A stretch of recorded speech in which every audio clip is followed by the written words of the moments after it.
Hey, I like that thumbnail. Looked like we're staring at a train coming right at us. We've accepted our fate. This is happening. I guess there's no way around this now. We've got tulip fever. She got tulip fever. So we were at Tulip Fever, which has something ahead of every movie I saw last week, and that there were actually other people in the audience for this one. Mm-hmm. Oh, man. It's like three sad, by themselves dudes. They looked even more sad when this movie was over with. That's what I just did with the last hour and 45 minutes of my Tuesday. even the older couple who were there, I don't know, looked sadder than Christoph Waltz by the end of this film. Poor little Christoph Waltz. At least he wasn't the bad guy in this. Yeah, you know what? No, that was actually kind of surprising. Sorry, I got something in my eye. Did this movie get to you? Did this movie get to you? The tulips were so sad. I know you didn't cry during this, but I heard you a couple of times over there just... There were some stressful parts, and it wasn't because, like, the movie was doing good at building suspense, and more because the characters were just so dumb. This movie is super lame. It's called Tulip Fever. So, I looked it up earlier, and it had 10% on Rotten Tomatoes, and I'm like, so maybe this is gonna be like a spectacle, you know, like bad, but it was just bad. No, I mean, you got to kind of look at like the average rating from critics on Rotten Tomatoes, because while something could be 10%, it could be 90% of critics just saying this is mediocre. You know what I mean? Okay. Like, but if you look at like the average rating on it and it's something like 2.0 out of 10, then you might be kind of in for something. They could have also been having fun knocking it, because from what I was reading, like, this movie had some troubles getting produced. Did it? Yeah. Oh, yeah. I was reading because it's based on a book, and I know nothing about that, but I read something about how adapting it from book to screen seemed to have taken quite a while. There's something about, like, the budget, and they had to, like, stop making it for a while, and the Weinsteins got it. It was like a whole big thing. I have a hard time tracking stuff like that, but it seemed like the upshot is it's been pushed back and pushed back and pushed back. You could tell that you know how sometimes you can just tell that there's a lot of stuff that's being cut out, because this is like one of those adaptations where things just happen because they have to, because you have missing, maybe not, I don't know how much of the story is maybe missing here, but it sure seems build up on certain parts of the story maybe missing here. Like, this person does this because this person does that because I guess they're in love now. Sure. She changes her mind. Okay. Guess that probably means something more in the book. Yeah, like, so just like sit there and stare for 30 seconds. In the book, there's probably a whole inner monologue, but it's just Alicia Vikander staring for 30 seconds. Well. But there were, I feel like, I agree with you, that there was definitely parts missing, but I feel like they stuffed those chunks with sex scenes. You know what? I'll hand that to this movie. I will. I was sitting there like, you know, it's been a while since we've had something like Original Sin with Angelina Jolie in the theater, where this is a really lame period piece, but hey, you know. Boobies! Yeah. Yeah, we just sat through Rochelle. Well, because it reminded me of the sex scenes in Caligula, where it's kind of like, this isn't nearly saucy enough. Let's show the senators' wives doing their business. Yeah, you know what? Like, I had a passing thought in this movie too, which was this, I can't put my finger on it, but something about this feels like it's taking place in the same universe as Caligula. Yeah, right? Like, I was seriously thinking that during this, but by no means take that as a reason to see this movie.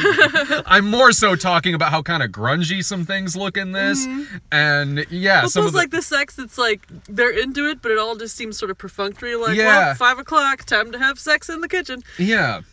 Meanwhile, yeah, you'll have saucy ass sex scenes like that, which, yeah, we don't get a lot of movies like that, and in that regard, it's better than 50 Shades of Grey. I actually had that exact thought during this movie too. Right? Like, well, this is better than 50 Shades of Grey. Yeah, it's like, I'll give it that, but then this movie has misunderstandings that would rival an episode of Three's Company. Like, it's so sitcom-y. Like, this movie felt like one of the fake period pieces from an episode of The Critic. Like, oh dear, look after my tea cozy. Like that. Like, it's like, man, they have really... There's all of this wild farcical stuff going on in this that's taken way too seriously. Meanwhile, we'll get scenes about tulips and tulip trading that makes it feel like, for whatever reason, this is Shakespeare in Love crossed with Wall Street. And I have no idea why that's a thing. See, put like that, sounds like it'd be an enjoyable movie, but it's not. It really is not enjoyable. But if it... Just one quick thing could make it enjoyable, if this was a comedy. Yeah, and there were some parts that made me laugh.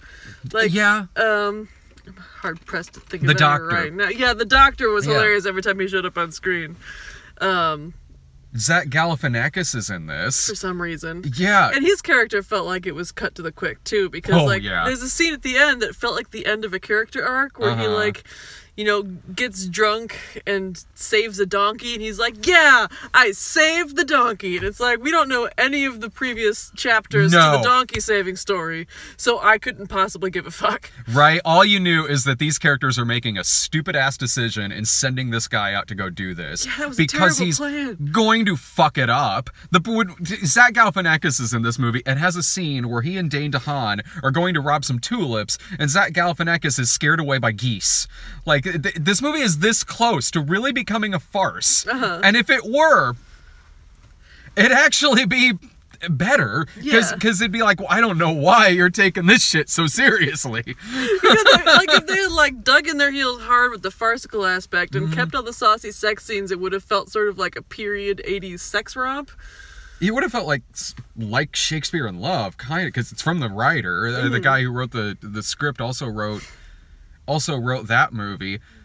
But it feels like it is, but it's not. It's not, and it's so fucking lame. This movie has a plot line where I don't even know where to begin with this, where Christoph Waltz's wife, he bought her off of an orphanage.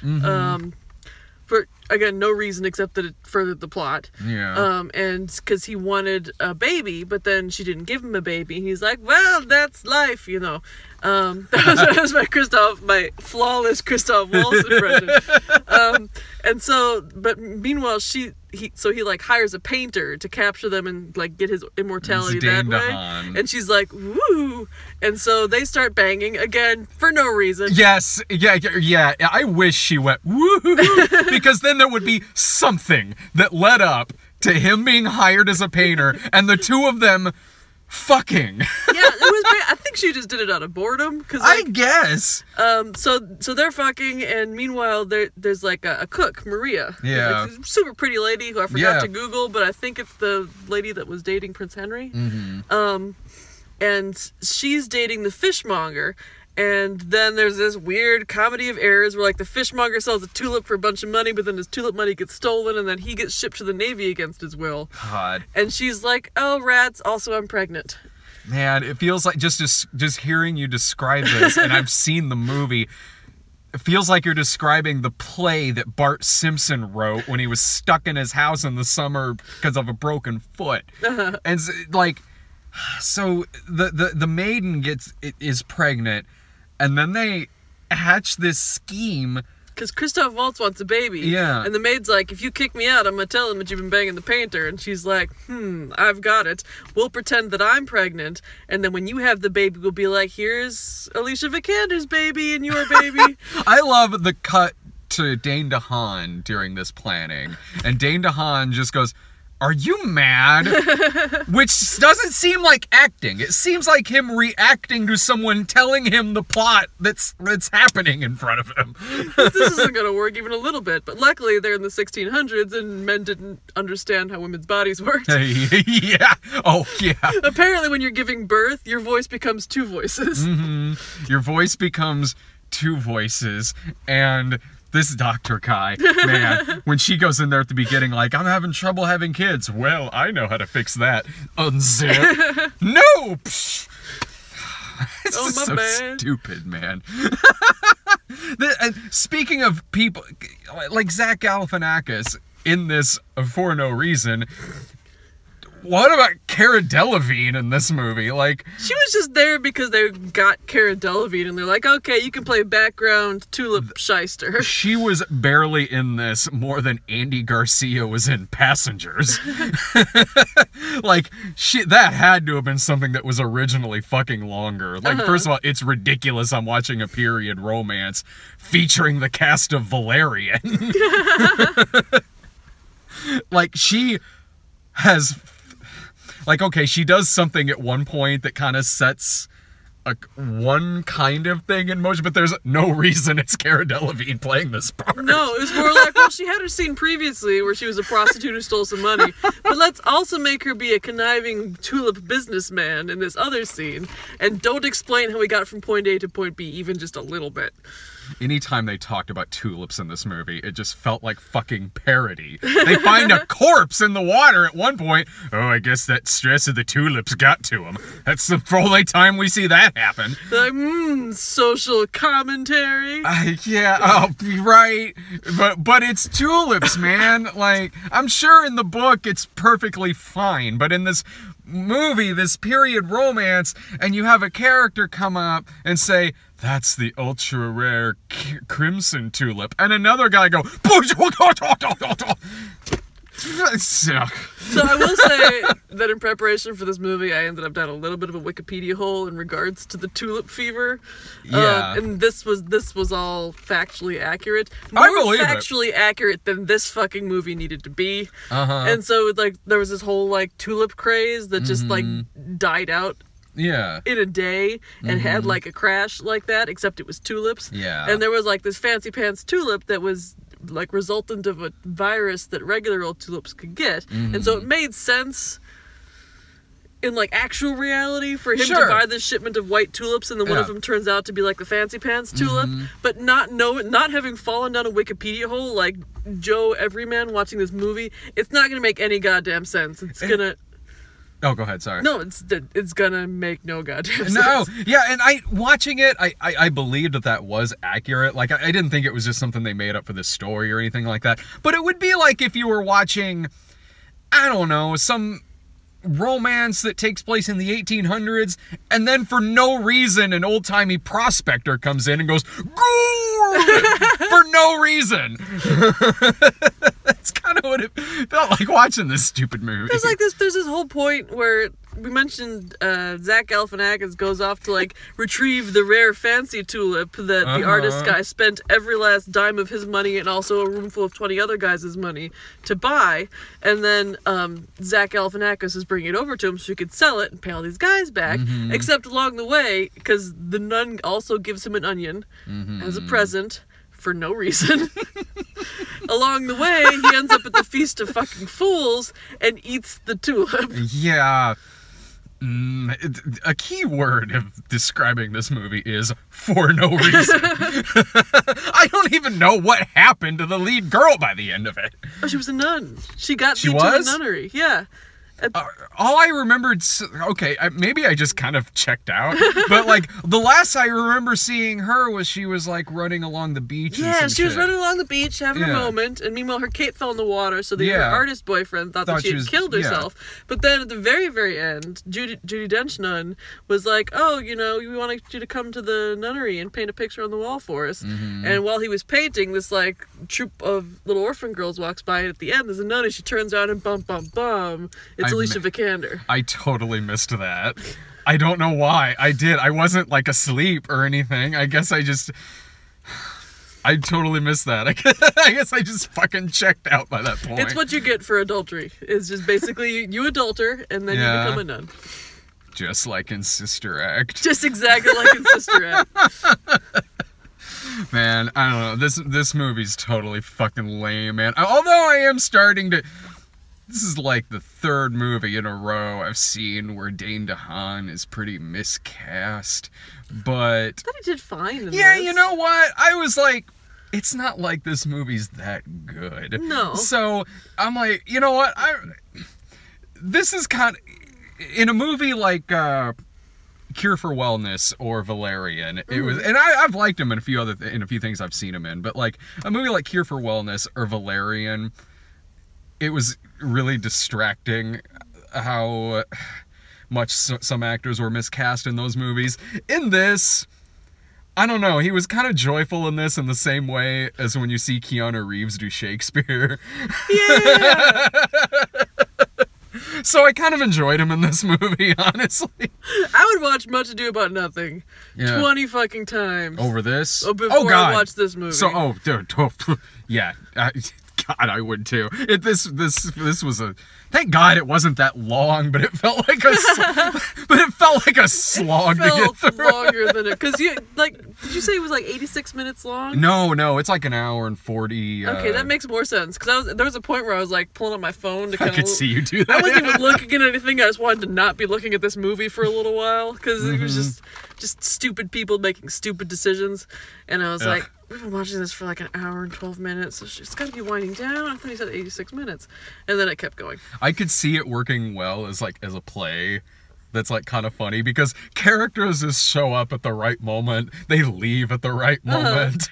There's so much coincidence and sitcom bullshit in this. Like, I could really see this being like a pretty fun stage play, as done by the same cast when we saw The Mikado here in Springfield like a couple years ago. With the three little maids with a median age of like 65. Yeah. That play was amazing. It kind of was. Oh my God.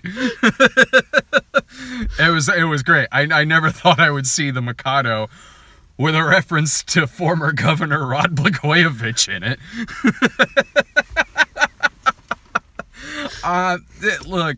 This, I don't recommend this at all, really. No. like back in the day when you had to like take a date out to the movies, and she'd be like, let's watch a romance. Yeah. I guess maybe this would be okay, just because of all the banging, but... If you're renting it, maybe. If you're renting it, you have the whole scope of romance movies at your fingertips. And you can watch, like, something genuinely good. But if you have to go to the movie theater and see one of the movies that's out now, and she wants a romance, I guess this one. But it really doesn't end well for any of the romantic characters. And it's just not... Even as a bad movie, it's just really not that enjoyable. It's just kind of boring. You said a slog, and it's a slog. It's a total slog. And while there's a lot of movies this year I've seen that are worse, there's been some stuff where I've said, like, okay, maybe pull it up on Netflix, or maybe rent it, because maybe an actor's good, or maybe the direction's fine, or maybe, like, it has a couple of good scenes. This one... While there's plenty of stuff I've seen this year that's worse, I can't think of a single reason to tell someone to maybe rent it. If you're a big fan of Alicia Vikander's boobies and the color brown, then this is the movie for you. Yeah, like otherwise, tits and shit. I'd give it a miss. Yeah, skip this. Like, I had a weird feeling about this. Dave and I got the trailer for this movie in front of Wind River, I think. And as the trailer was going along, and there's Christoph Waltz, there's Alicia Vikander, and it's saying from the writer of Shakespeare in Love, I'm like, oh, okay, maybe this is coming out in like October or November for like an Oscar push or something. And then at the end, coming August 25th, I'm like, that's in 2 days. And I'm just now hearing, oh, this is going to be bad. Probably not very good. And lo, it came to pass. Yeah, it turned out that was accurate. You want previews? Yeah, totally. So LBJ. Oh, yeah. That looks pretty good.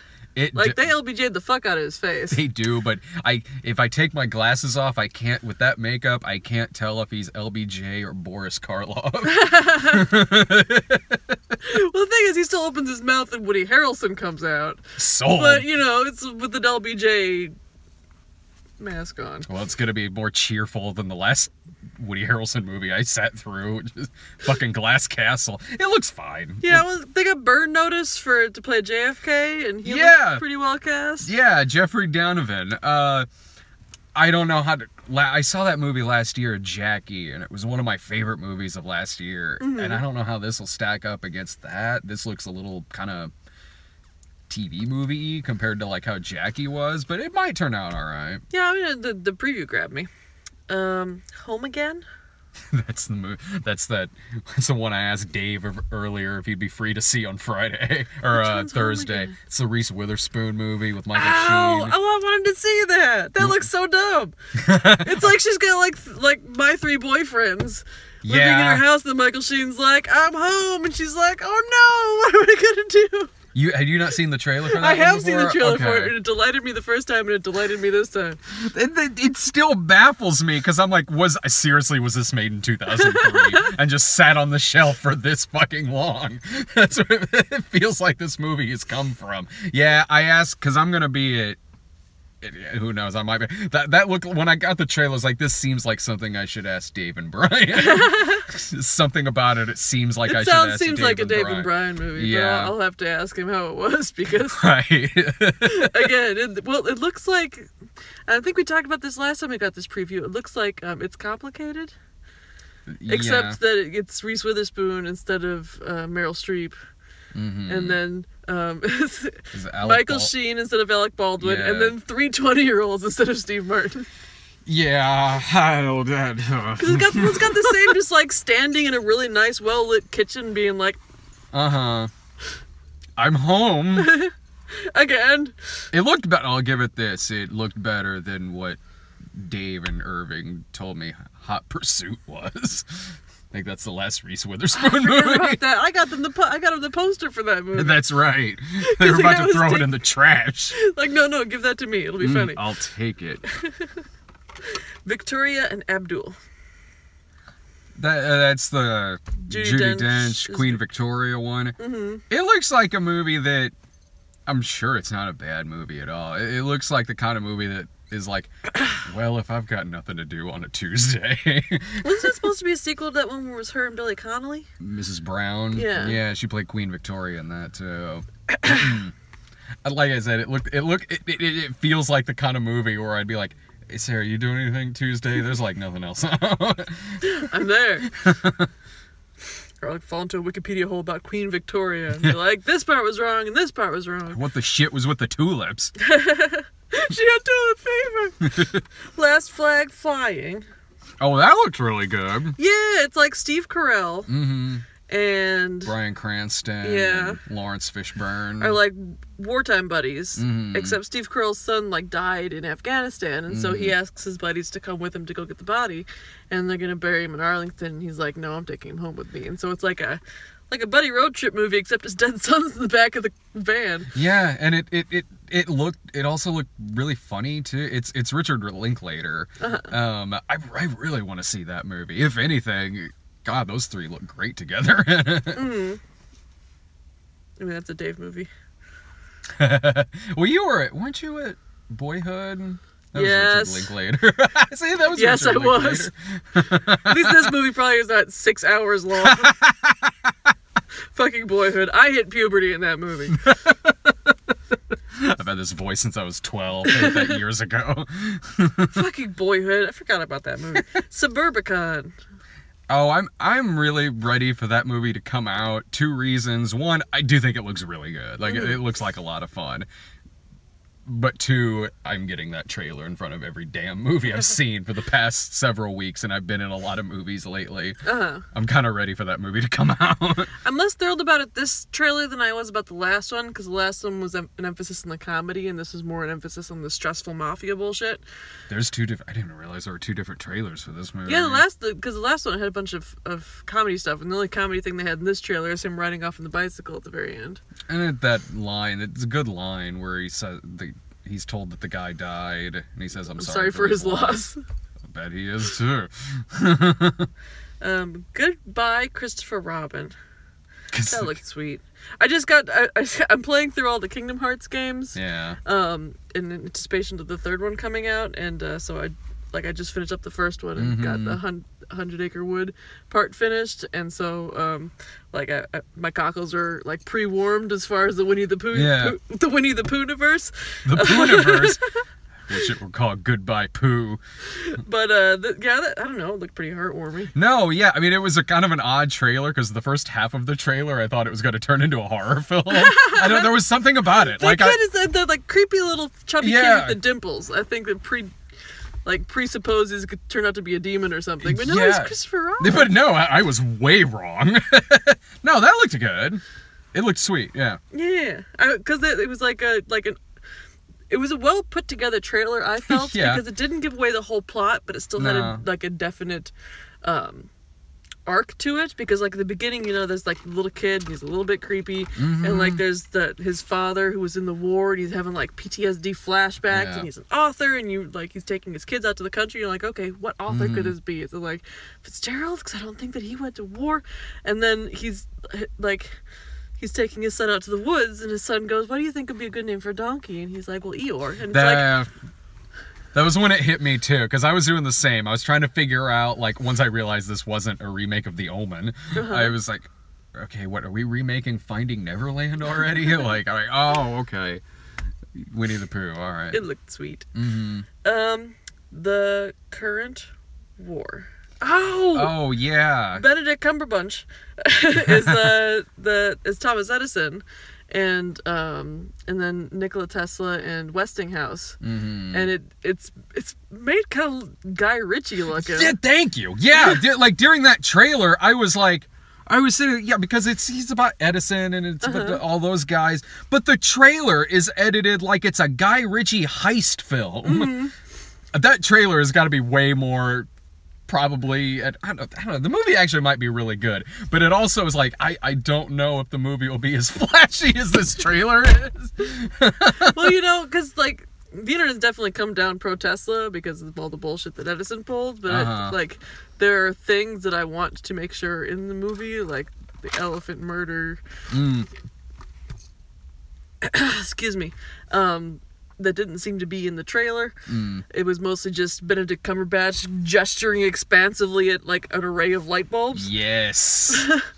But I also imitation game too. It was definitely style over substance, that trailer, so they probably weren't giving us all the stuff that they're planning on giving us. So I don't know. I think that one looks really interesting. I do too. It's got a solid release date to it too. So I was seriously wondering if it was a Guy Ritchie movie because it was doing the tan tan tan flashing squares of people's faces. And God, after that fucking King Arthur movie, man, Guy Ritchie needs a good one. I don't know who made this movie, or the trailer, honestly, because that was a weird trailer, but. With that cast, Benedict Cumberbatch, Michael Shannon, yeah, I'm down. I'm down to see that. I would like to see Benedict Cumberbatch breaking out his American guy accent. I do too. Hell yeah, Doctor Strange. I'm here to make a deal. That's my Doctor Strange impression. For those of you who are collecting them at home. I got it. Help that we referenced Doctor Strange first. See, that's a good movie that I saw, but I'm now remembering that I saw it. Oh, you guys went to go see that one? No, because it was on Netflix. Oh, right on. So I was able to see it. Well, you guys made the right choice staying home watching that while I was out watching Inhumans the other night. You poor thing. Dave's gonna be so mad when he sees that. I know thing one about the Inhumans. I didn't know shit either, honestly. Telling stories, and so I was like, aren't those the guys that eat the thing and get superpowered? And they was like, oh yeah, the bulldog with the tuning fork in his head. And I'm like, sure, I'll believe it. I saw it on an IMAX screen. I'm still not sure what I saw. I googled him. He's got a big, hilarious mustache in the drawings. Yes. So I'm on board with Lockjaw. It was one of the best parts of that series, of the first 2 episodes of Inhumans that I saw in an IMAX. God. How believable was it? Was it like an actual bulldog? No, it's really shitty CGI. It's TV CGI, but on a fucking IMAX. Oh, no. Wow. Mistake movie. Alright, this Thursday is it, and probably Thursday or somewhere out there, home again. Yes. Again, better title, My Three Boyfriends. Oh yeah. I think I've got a movie called that at home. See it. I should put my glasses on.